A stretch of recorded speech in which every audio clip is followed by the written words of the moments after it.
Hello बच्चों, let's see this question. The question says, an object kept in a large room having air temperature 25 degree takes 12 minutes to cool from 80 degrees Celsius to 70 degrees Celsius. The time taken to cool for the same object from 70 degrees Celsius to 60 degrees Celsius would be nearly. Question कह रहा है कि एक object है, उसको एक बड़े से रूम में रखा गया है और रूम का टेम्परेचर है 25 डिग्री सेल्सियस। अब कह रहा है कि उस ऑब्जेक्ट का टेम्परेचर 80 डिग्री से 70 डिग्री तक जाने में उसको 12 मिनट लगता है। तो कह रहा है सेम ऑब्जेक्ट का टेम्परेचर को 70 डिग्री से 60 डिग्री जाने में कितना टाइम लगेगा। तो पहले तो इस क्वेश्चन का क्या की कॉन्सेप्ट अपन डिस्कस करते हैं। तो जो इस क्वेश्चन में क्या है, इस क्वेश्चन का जो आंसर बनेगा ना, वो बेसिकली एक फॉर्मूला बेस्ड क्वेश्चन है। फॉर्मूला में वैल्यू पुट करो, डायरेक्ट आंसर आ जाएगा। तो वो फॉर्मूला क्या, वो फॉर्मूला है theta F minus theta I upon T is equal to minus K theta F plus theta I upon 2 minus T of S. यहाँ पे थीटा एफ क्या है, फाइनल टेम्परेचर, थीटा आई है इनिशियल टेम्परेचर, टी है initial temperature से final temperature जाने में कितना टाइम लगा, वो टाइम को टी रिप्रेजेंट कर रहा है, के कांस्टेंट है। Theta F plus theta I upon 2 जो है, ये दोनों टेम्परेचर का एवरेज को डिनोट कर रहा है। और टी एच जो है, टी एच यहाँ पे सराउंडिंग का टेम्परेचर कह लो या फिर एयर का टेम्परेचर को कह लो, एयर टेम्परेचर कह लो। तो पहले वाले केस को अगर कंसिडर करो, तो पहले वाले केस में क्या, ऑब्जेक्ट का टेम्परेचर 80 से 70 डिग्री तक जा रहा है। तो फाइनल टेम्परेचर क्या हो गया 70 डिग्री, इनिशियल टेम्परेचर हो गया 80 डिग्री और टाइम क्या हो गया 12 मिनट। ठीक है, और सराउंडिंग का टेम्परेचर 25 मिनट्स। तो वैल्यू इसमें पुट करते हैं।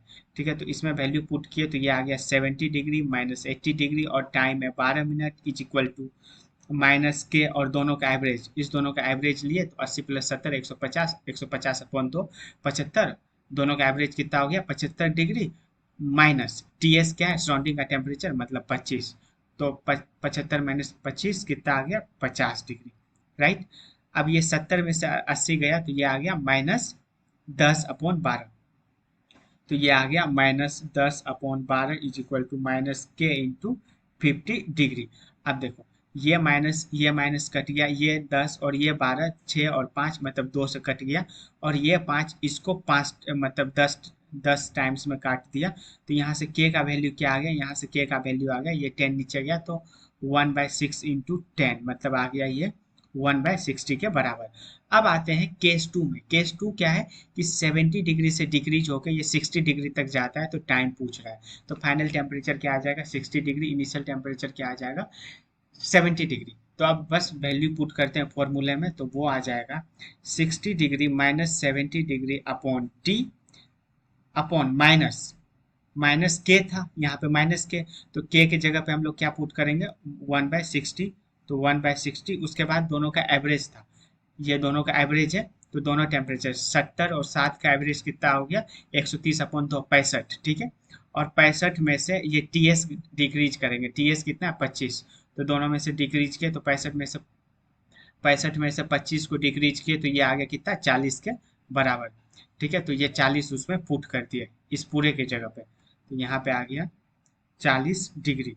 तो अब देखो यहाँ ये और ये कट गया 3 और 2 बार में, उसके बाद 60 में से 70 घटा तो ये आ गया -10 अपॉन टी, ये आ गया -2/3, ये माइनस कट गया, ये 2 इसको 5 बार में काट दिया और टी को उधर भेजे 3 को इधर कर दिए, तो ये आ गया 3 इज इक्वल टू 3 इंटू 5 के बराबर।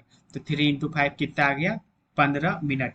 मतलब अगर सेम ऑब्जेक्ट को 70 डिग्री से 60 डिग्री तक लाना है तो कितना टाइम लगेगा 15 मिनट के बराबर टाइम लगेगा। तो hence option number D is the right answer. Hope you understood it well. Best of luck.